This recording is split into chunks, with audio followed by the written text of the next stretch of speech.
Hey, good morning, guys. How are y'all doing today? Glad you're here with us. I have got 5 days off. Now, the first day was yesterday and it rained, so we didn't get much done. And the fifth day, I've got some appointments. I've got to be somewhere else. So, we've got 3 whole sunny, rain-free days to get some stuff done. So, come along and join us. Let's see what we can do.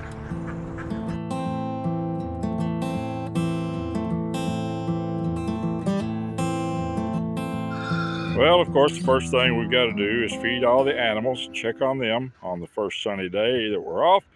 I don't have any of the blue-green eggs today. I'm kind of disappointed. I usually have at least one, but I don't today. But that's all right. You can have the day off. Pasture is looking really good up here. It's ready for cows now, although it's still a little wet from all the rain we've had. I'm afraid if I let them out here that they will pull a lot of this up by the roots.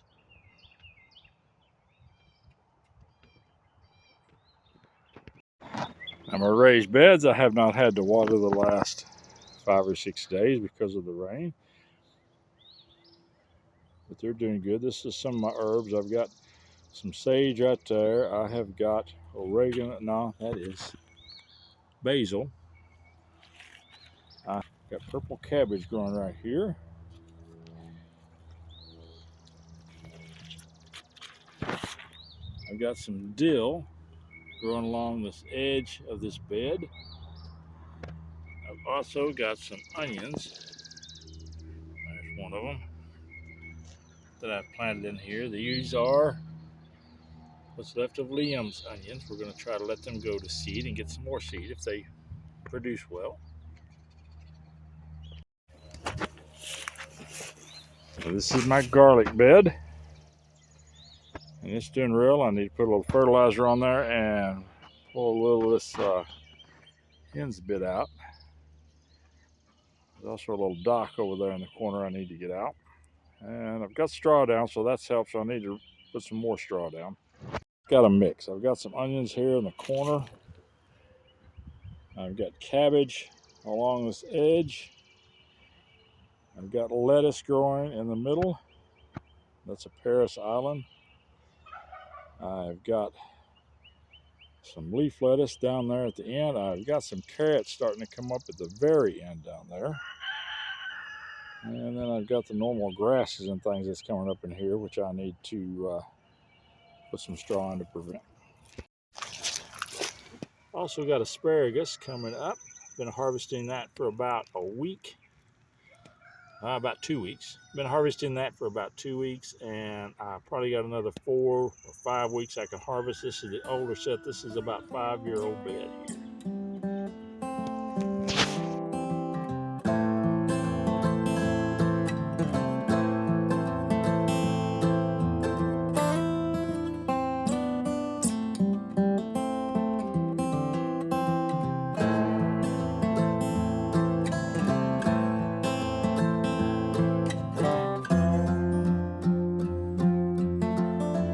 I'm cleaning out our brooder where we raise our baby chicks. It had a lot of straw in it, and I left it in there. It was pretty dry.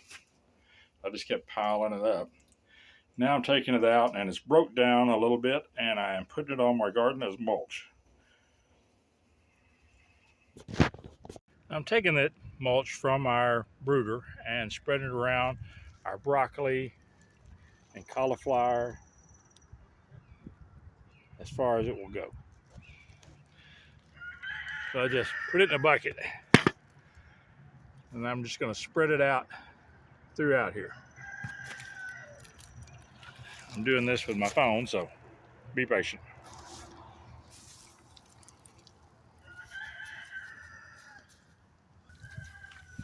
The more I mulch,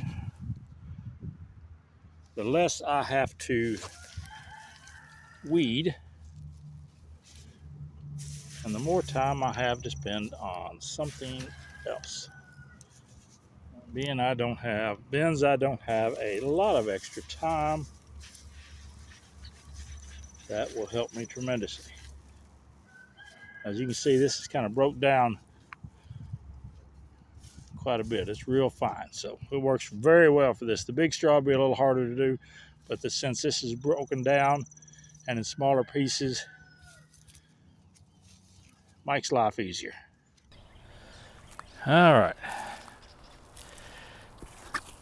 So I've got some onions coming up in here. I don't know if you can see that or not right there. Little onions. Those are the ones I started from seed. They're pretty tiny. I'm hoping they're gonna make some onions.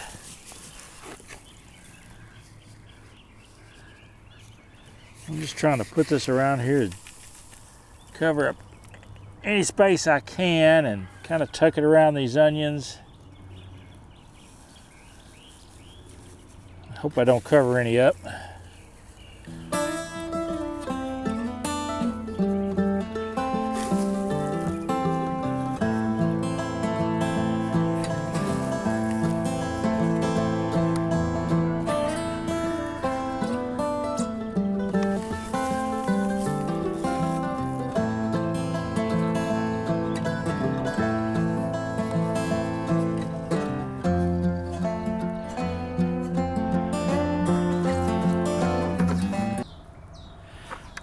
I like this way this is broken down. It makes it a lot easier to get around there. So I got to figure out a way, any mulch that I get in here, is to get it chopped up to this size or something close to that where I can put it around there. It's much easier to put it around the plants being small like that. And this, like I said, come from the chicken brooder, and it is dried out. So it's actually got some chicken droppings in it, manure. So that's going to help the plants. Anything organic you can put around the plants for mulch is great. I use the weed fabric on a large scale, and that works. Keeps the weeds down. It makes my garden manageable in the time that I have to work it. But any time that you can use an organic material and put it around those plants, the better off you're going to be, because that's going to break down. That is going to break down, release nutrients into the soil, protect it naturally. And when I was growing up, we didn't use mulch, we used a hoe.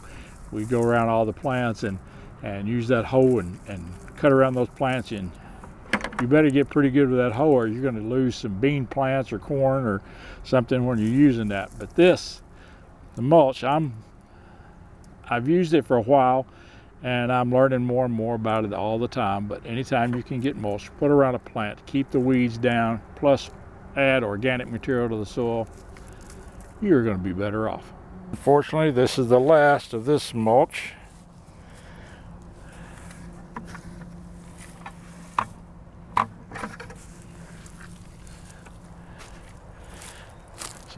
We got it on about 1.5 beds, and that's that much. I don't have to put something else on. It was easy to put down. Took me all of 10 or 15 minutes to scrape it out and put it down. So win-win.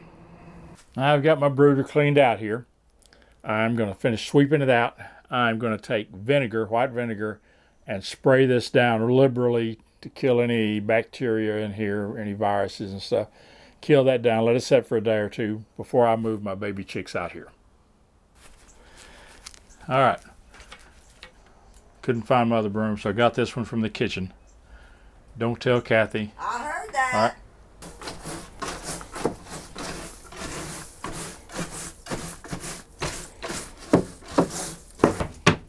All right, got it all swept up, ready to disinfect. Now, like I said, I got my pump up spray here. Got 100% white vinegar in here, 5% acidity. Pump that up. Now, I don't want to leave this in here too long because I'm not sure what that will do to the seals in this thing. But let's spray it down. I want to soak it down pretty good.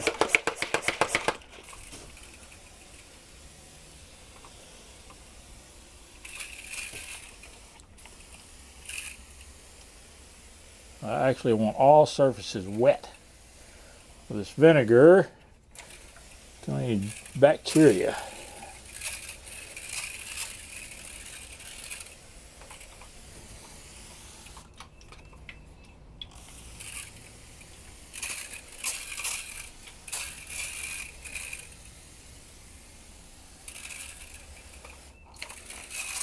Now, I'm not going to put the chicks in here. It's going to be 2 or 3 days before I put them in here. So it's going to have plenty of chance to dry and do what it's supposed to do. All right, all surface is wet. That's what I want. All right, we're going to dump this out. Rinse our sprayer out so we don't ruin it. Now, I've had the straw down around these when I planted these bulbs of garlic in the fall. But now I need to weed around the edges, and some of the stuff has come through there.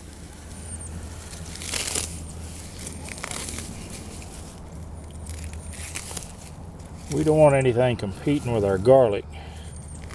We want them to get all the nutrients they can and get the biggest, best garlic bulbs we can get out of them. Now, this is the hen's bit. And if you look at it, it's got a square stem. It's not a round stem. It's basically square, real close. And a lot of this is edible. Some people use this for medicinal herbs, and it comes up really early in the spring every year, and it will last through spring and into the early summer sometimes. It's one of the first sources for bees to get pollen. So it's not a bad plant if it's somewhere besides my garden. All right, I've got most of it weeded out. Before I put any more straw back here, so before I put some straw back in here, which I'm going to do, I'm going to fertilize a little bit. I'm going to put potash in here. I'm also going to put some phosphorus on here, and then I've got an organic fertilizer that I'm going to spread. And then I will put the straw back. As we've said before, nitrogen, potassium, potash. That's what these numbers are. This is 60 potash, so it's very heavy. I want to use it sparingly on here because it doesn't need a lot. So we're just going to get a little bit and just sprinkle.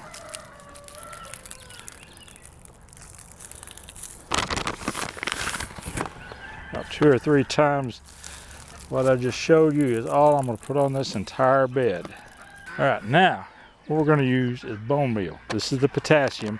It's got some nitrogen, but 17 potassium. It didn't have any potash. Now this is, like I said, it's a meal. It's very powdery. On a windy day, it's a little hard, so you want to get close down to the plant and put this on.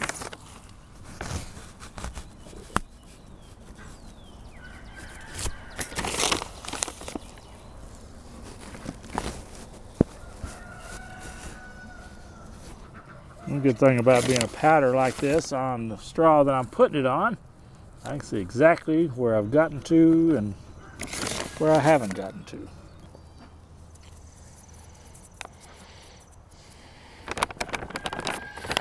And you don't have to get it really heavy with this. A little bit will go a long way. So. Now you want to do this on your onions too, but you want to wait till it's the time of year when you're getting the amount of light you need to start producing bulbs before you put this on. Before that, you want to make sure it's getting plenty of nitrogen. Same way with the garlic. The nitrogen I applied back in the fall and very early spring when it started to green up again. I put nitrogen. That encourages the growth. This is for the bulbs. Straw in. It doesn't have to be. We're just reinforcing the straw that's already here. Most of it's working well. So we don't have to put quite as heavy a layer. This will help keep the garlic from having to compete with weeds and grass, and plus it's going to keep the soil moisture when it starts getting dry, which it's not right now, but hold that moisture in there. This lighter color, if it starts really getting intense sun on it, it's going to keep the ground cooler. Now, where I want to really get it heavy is on the outside edge where the weeds are trying to encroach on my garlic. Well, we got it all finished up. That's done. That'll do us probably at least a month, and we may have to come back and do it again. Of course, we're going to have to put some more fertilizer in it before then. Probably every couple of weeks we'll fertilize. But that's good. We got some more straw to put down. There's some of our old straw, but now we've got some of the newer straw. It'll work too.